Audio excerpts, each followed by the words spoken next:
Hello students, today I am going to discuss about the reduced syllabus of history and civics for session 2020 and 21 for class 10th ICSE board. It is the new pattern in the year of pandemic. So what they have reduced we will discuss in this video. In civics we will have history and civics both. We will have one paper for 2 hours. For this 2 hours we will get 80 marks to write the examination, and the rest 20 marks we will get in our internal assessment, which will be taken in our school only. For this 2 hour written examination, we will get two parts of the question, part 1 and part 2. Part 1 will have no section, while in part 2 we will get two sections, A and B. In part 1 we will have to answer of 30 marks questions, while in part 2 we will have to answer 50 marks. In part 1 we will have to answer short answer questions, while in part 2 we will have to write long questions. In part 1 we will have to answer all the questions what they have given, while in part 2 section A they will give 3 questions.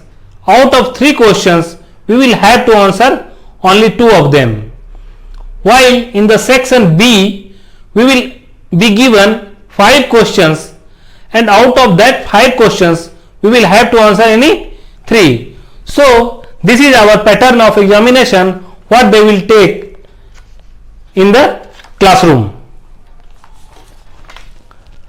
Now we will discuss about the reduced syllabus of civics. In civics we have been given 3 topics. First topic is the Union Legislature, the second topic is the Union Executive, and the third topic is the Judiciary. For first topic, the Union Legislature, we will have to answer about the federal setup in India. In this federal setup we will be studying about the Lok Sabha and the Rajya Sabha. Both what we have to study, we have to study their terms, their composition, the qualification of their membership, what is the procedures of the parliament, such as what are the sessions called, what is quorum, what is question hour. For each and every topic we will have to study separately. Like that only we will have to study who is the speaker of Lok Sabha and how we can elect them. The same thing we will have to study for Rajya Sabha also, and what are the powers of both the Sabhas. So in this section we will only discuss about the Lok Sabha and the Rajya Sabha with their powers and speakers. In second chapter we will study about the Union Executive. Here we will study about the President and the Prime Minister with their Council of Ministers. For the Prime Minister we will study about the qualification of the election, how they are being elected, as we know that the President is being elected with the indirect election. We will study about this indirect election also, and what are the powers of a President in India. We will also study about this thing. We will study about the Prime Minister, how they are appointed, what is their position and what is the power for Prime Minister also and for the Council of Ministers also. We will study about these two. In chapter we will study about the Judiciary. The Judiciary we will separate it in 3 topics. First is the Supreme Court, second will be the High Court, and the third will be its subordinate courts. In subordinate courts we will study about the District Court, Sessions Court and Lok Adalat. For Supreme Court and High Court, we will study about their composition, qualification and appointment. This was only the civics portion. Now we will go for the portion of section B, which is of history. In history also we will study about 3 chapters only. These are the national movement of India, which is from 1857 to 1917, and the second is the mass phase of national movement from 1915 to 1947, and the third chapter we will study in this reduced syllabus is the contemporary world. One by one we will discuss about these topics.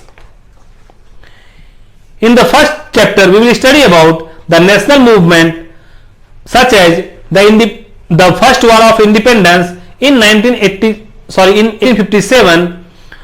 Only the causes we will study in this reduced syllabus. Nothing to study more.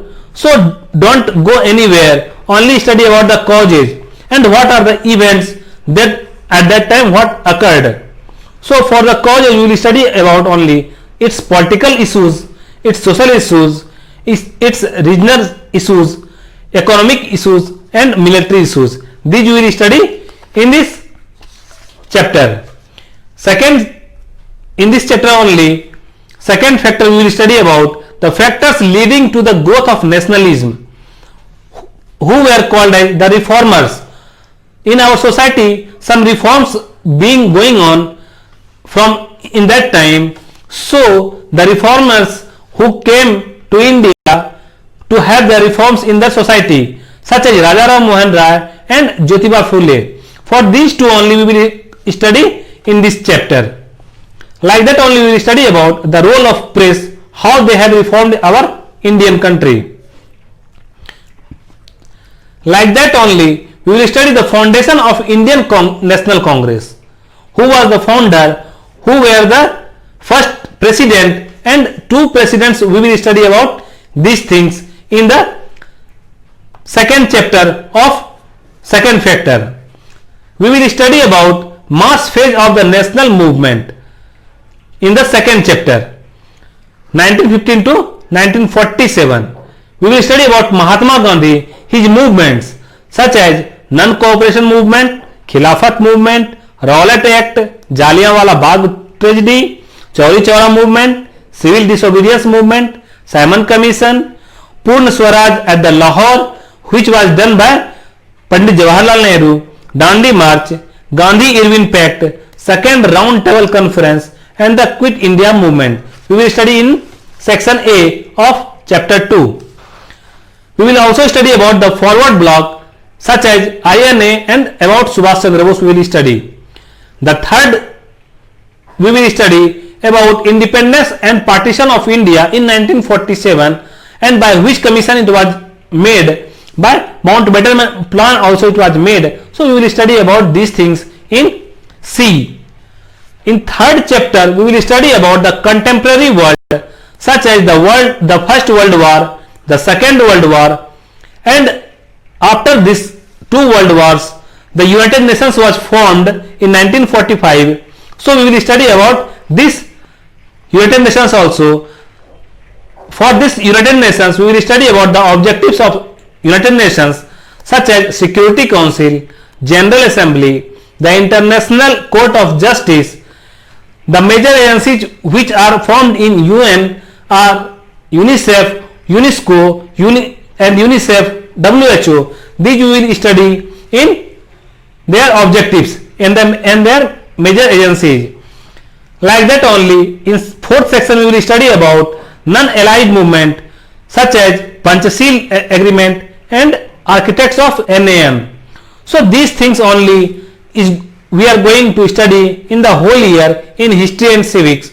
So plan for this topic and we will make the videos for each and every topic so that you can get a clear concept of these things. Now I am going to stop my video. Before that I will